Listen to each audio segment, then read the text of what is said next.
안녕하세요. 책 읽는 쭈TV입니다. 오늘 소개할 책은 인생을 바꾸는 정리기술입니다.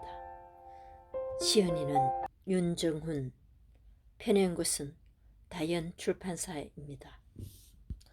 저자는 30대 중반에 맨손으로 창업하여 2년 만에 체인 사업을 전개할 만큼 회사를 급성장시켰다. 그러나 자만으로 말미암아 새로운 사업에 연거푸 실패하면서 우울증에 빠졌고 급기야 돌연히 찾아온 심장마비로 목숨을 잃을 뻔했다. 그렇게 마음도 몸도 깊은 침체의 늪에서 헤매던 중 우연히 적립수납 수강생 모집 광고를 접하고 인생의 터닝포인트를 잡았다. 이후 적립수납 전문가와 수납 강사의 길을 걸으며 매 순간 자기 혁신을 꾀하고 있다. 지금부터 책 속으로 들어가 보겠습니다. 내게 적립수납법을 배운 수많은 수강생이 이구동성으로 하는 말이 있다. 집안을 정리했더니 가족들이 저를 대하는 태도가 달라졌어요. 특히 남편이 달라졌어요. 생전 청소를 안 했는데 이제 정리하고 청소하는 일이 즐거워졌어요. 그러다 보니 생활이 즐거워지고 삶에 에너지가 생긴 것 같아요. 아이의 방을 정리한 뒤부터 아이가 책상에 앉아서 오랫동안 공부하고 있어요. 좋은 사람과 있으면 기분이 좋아지고 에너지가 생기는 것처럼 정리 또한 그런 효과를 불러온다. 지금부터 잡동사니를 버리고 자신이 좋아하는 물건만 곁에 두보자. 그러면 상쾌한 기분이 유지되고 좋은 에너지가 생겨날 것이다. 정리 덕분에 공간을 더욱 깔끔히 사용하게 되고 어지러진 예전 상태로 돌아가지 않으려 노력함으로써 좀 더 쾌적한 환경이 되었음을 알 수 있을 것이다. 정리하는 습관을 들이면 인생이 달라진다. 나 자신은 물론 가족과 주변 사람들도 변화하는 놀라운 경험을 할 수 있다. 정리 수납가의 운명적인 만남. 줄줄이 실패한 결과 아침 일찍 일어나 출근할 필요가 없어졌다.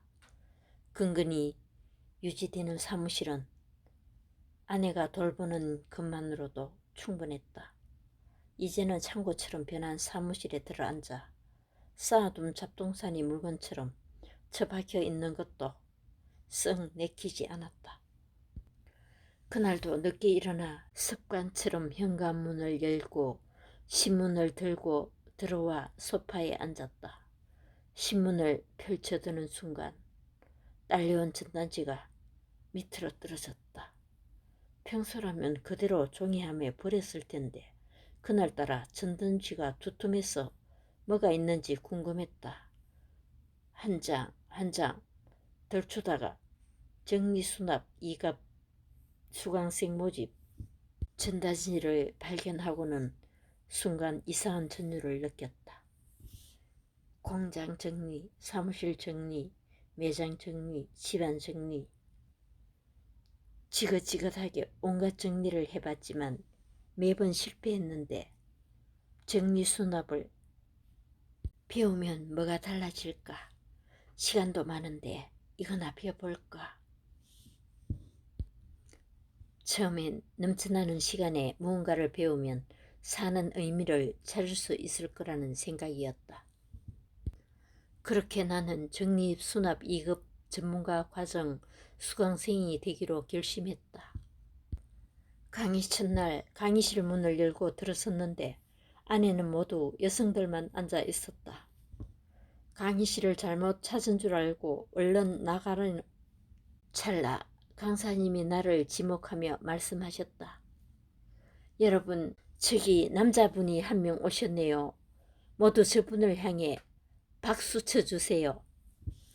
그곳에 있던 모든 수강생이 나를 위해 박수 쳐주었다. 쑥스럽지만 이대로 돌아가기도 뭐해서 쭈뼛쭈뼛 빈자리를 찾아 앉았다. 만약 그 박수가 없었다면 나는 수강을 포기했을지 모른다. 이왕 박수를 받았으니 끝까지 수강하기로 결심했다. 정리를 해야 하는 이유. 어느 날 한 중년 여성에게 전화가 왔다. 집안 정리가 안 되어서 남편이 집을 나갔다는 것이다. 나는 이분이 농담을 하나 라고 생각했다. 집 정리가 안 되었다고 남편이 집을 나간다는 게 말이 되는가 싶었다. 나는 적당히 응대하고 전화를 끊을 요량이었으나 이내 터져버린 울음소리 때문에 통화 종료 버튼을 누를 수 없었다. 그녀는 울음 섞인 목소리로 제발 한 번만 와서 도와달라고 간청했다. 나는 즉시 그 고객의 집으로 향했다. 과연 고객의 집은 말 그대로 돼지우리 같았다. 슬리퍼를 신지 않으면 안 될 정도로 바닥이 끈적끈적했는데 마치 진흙이를 걷는 듯했다. 그래도 그렇지 이런다고 집을 나가나? 일말의 내 의구심은 냉장고 문을 여는 순간 휙 날아가 버렸다. 냉장고 안에는 수년간 묵었을 법한 썩은 음식들이 방치되어 있었다. 식탁 역시 아무렇게나 쌓인 잡다한 물건 때문에 그 기능을 잃은 지 오래였다. 작은 밥상에서 5식구가 식사를 한다고 했다. 밥상 앞에 앉는 것도 집안 곳곳에 쌓여있는 물건 때문에 쉽지 않아 보였다. 화장실은 불이 켜지지 않았다. 불편하지만 그냥 쓰고 있다고 했다. 방 3개 중 2개는 쓰레기 같은 물건들이 가득했고 한 방에서 내 딸과 함께 생활하고 있었다. 도무지 이해가 안 되는 상황이었다. 딱한 사정을 외면할 수 없어서 고객을 도와주기로 했다. 형편도 여의치 않아서 같이 일하는 적립수납 전문가들을 불러 모아 무료로 일을 진행했다.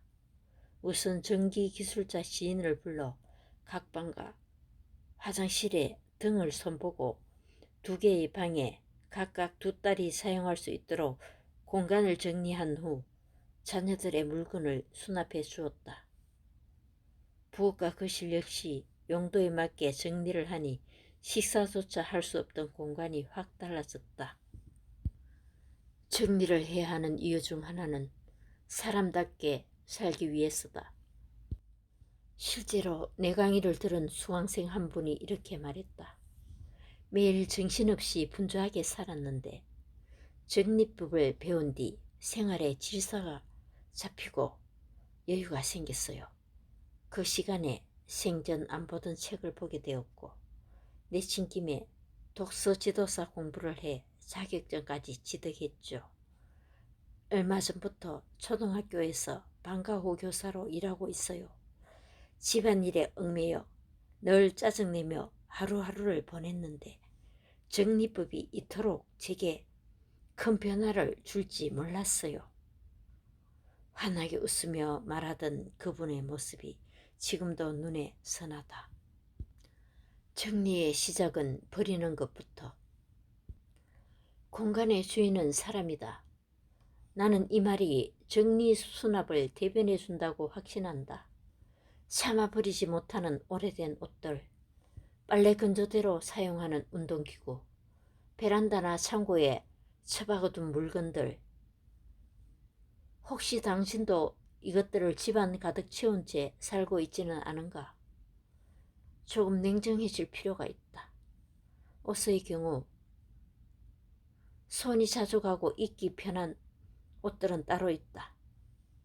그러나 옷장엔 언젠가 입지 않을까 싶어서 보관해두거나 유행이 지났지만 비싸게 사서 차마 버리지 못하는 옷이 대부분이다.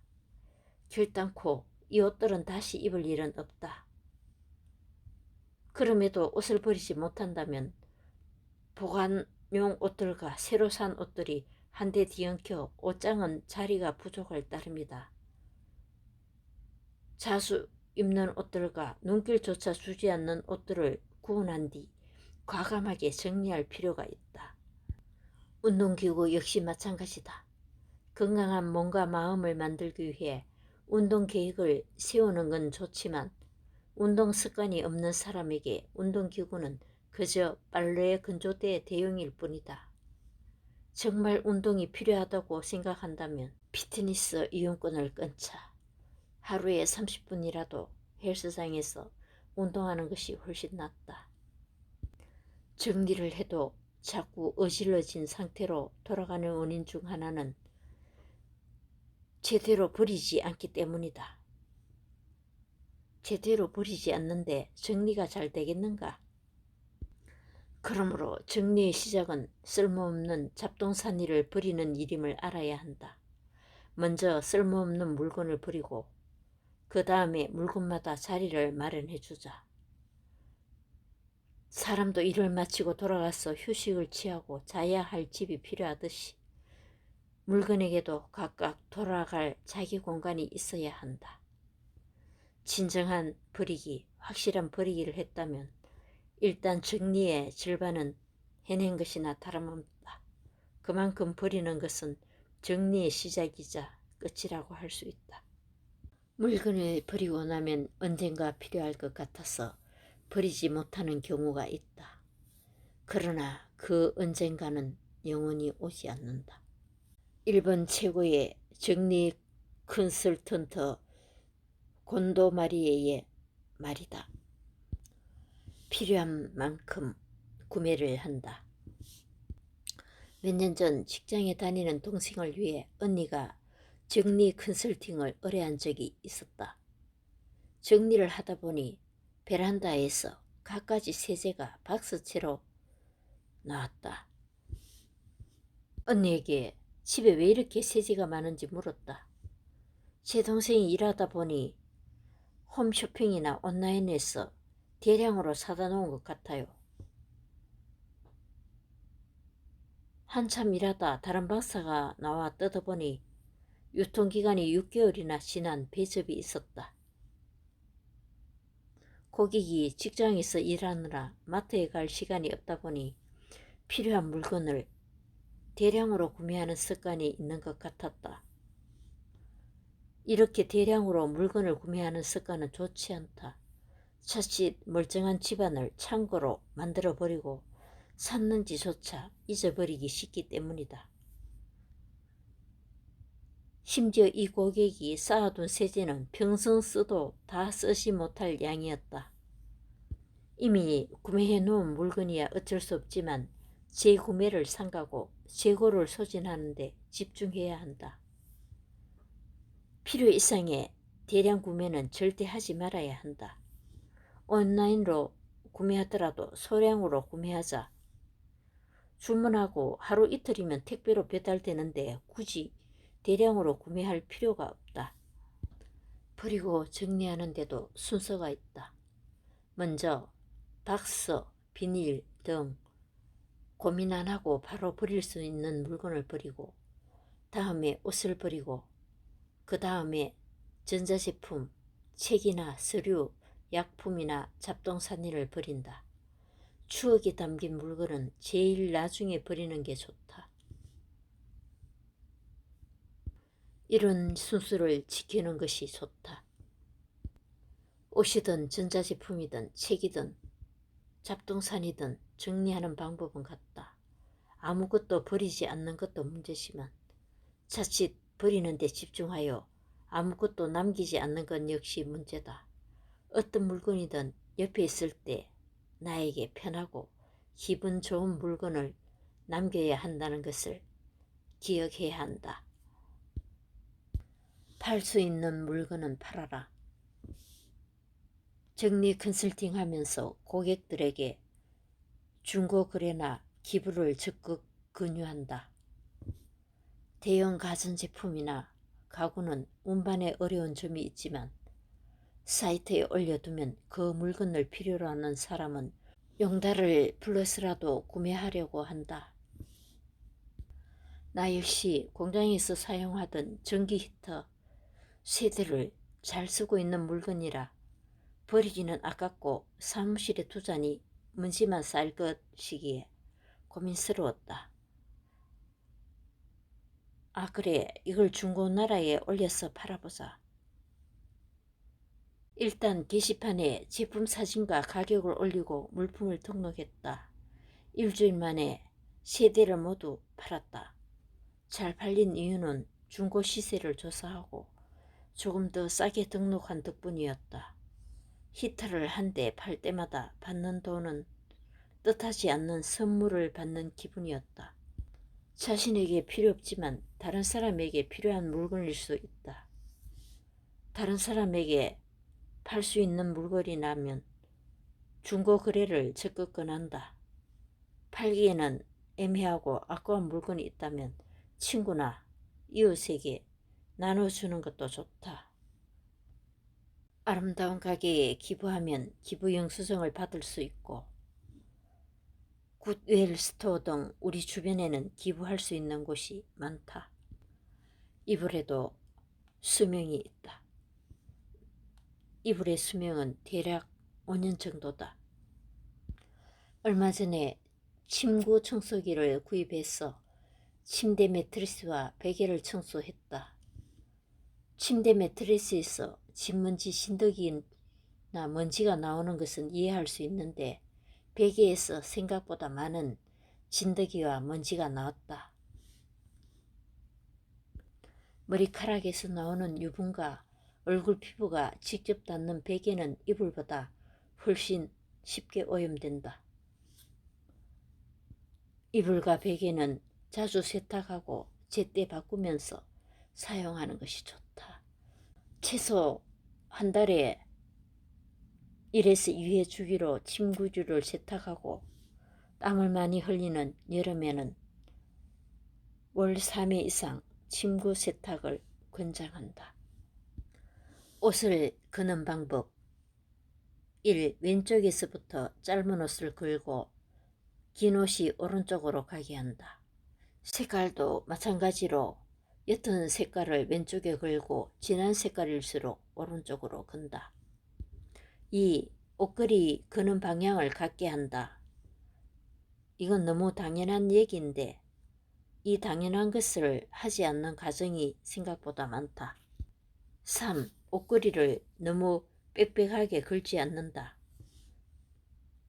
빽빽하게 걸어 놓으면 옷을 뺄 때 힘이 들고 옷감에 구김이 가서 좋지 않다. 보통 옷을 걸 공간이 부족해서 빽빽하게 옷을 거는데 옷과 옷 사이 간격이 빽빽하게 느껴진다면 옷 정리가 필요할 때다. 4. 같은 종류의 옷을 함께 건다.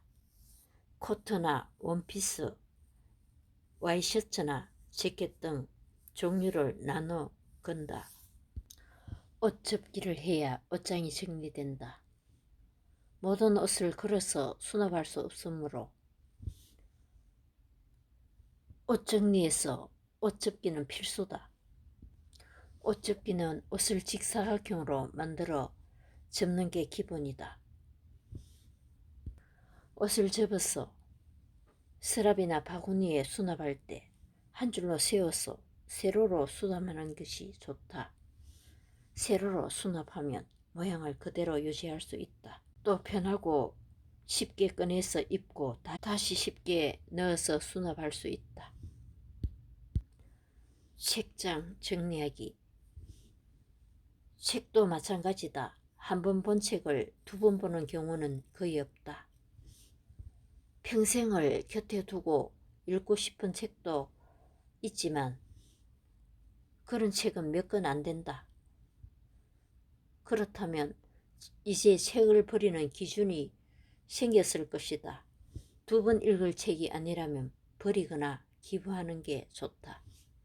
저도 책 정리와 옷 정리를 해서 공간의 주인으로 살아야겠다는 생각입니다. 감사합니다.